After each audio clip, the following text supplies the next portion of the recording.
Mình hay biết gì cái thích này đó. Now, let's go to the second one. What I have here is the relation between interest rate and monetary mass 2, the demand of mass 2. So this is demand of money for speculation. How is the relation? When interest rate is high, how is M2?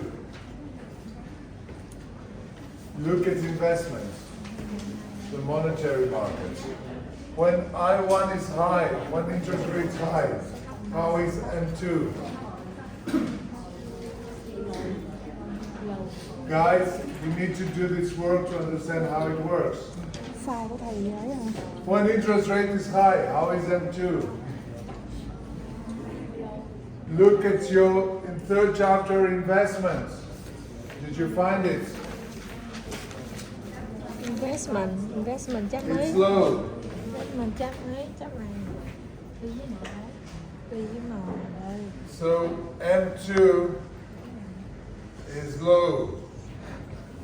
When interest rate is low, how is M2?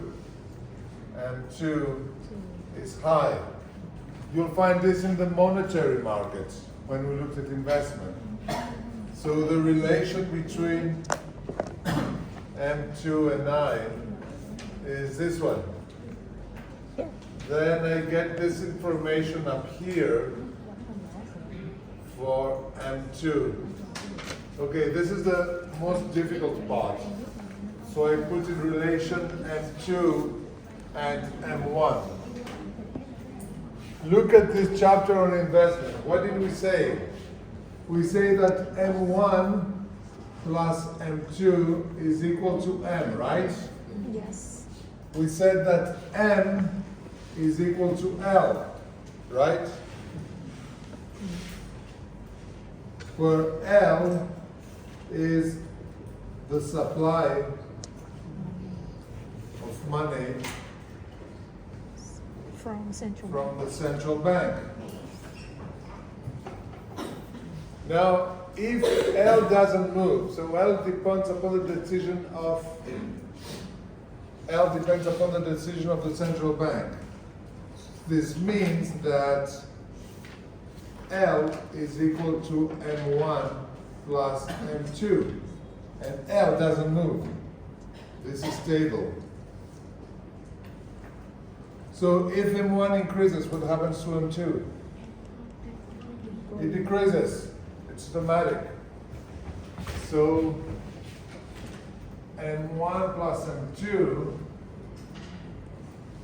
equal to L is given by this. If M2 is high, M1 is low.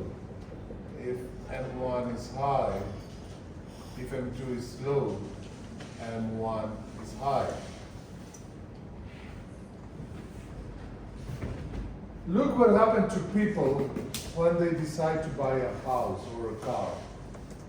What usually these people say? They say, okay, I bought a car, so I must reduce the rest of my expenses because I had a big expense for buying a car. When people buy a house, they make a loan, but they say, okay, I bought a house, let me be careful with my other expenses because I made a big expense with the house.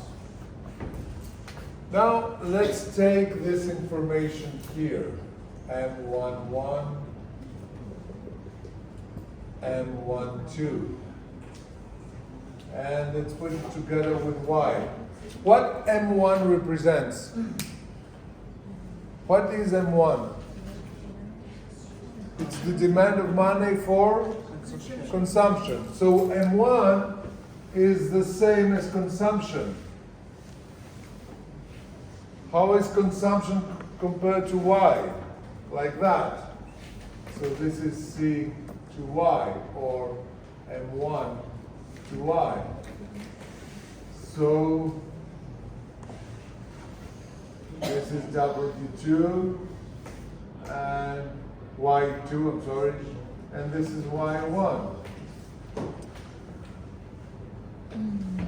Finally here I put I and Y. So for I1, I have this point here, Y1. For I2, I have this point here, Y2. So this is the LN curve. Once again, a relation between interest rate and income. So this is the LN curve. And it shows you the relation between I and Y and how equilibrium is achieved.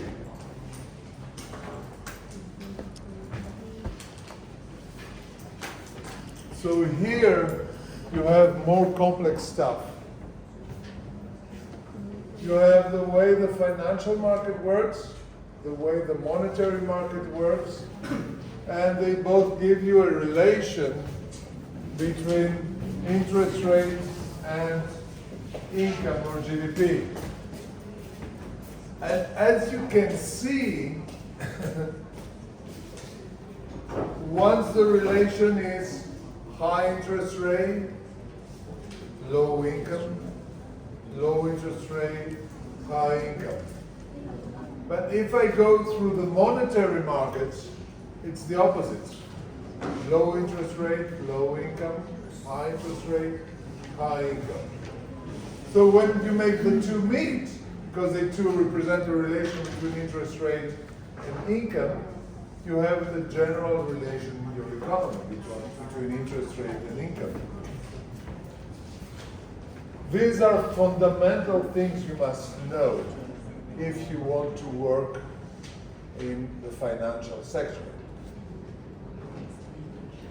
You are obliged to know this, not for the course, but for your own knowledge, for your own career.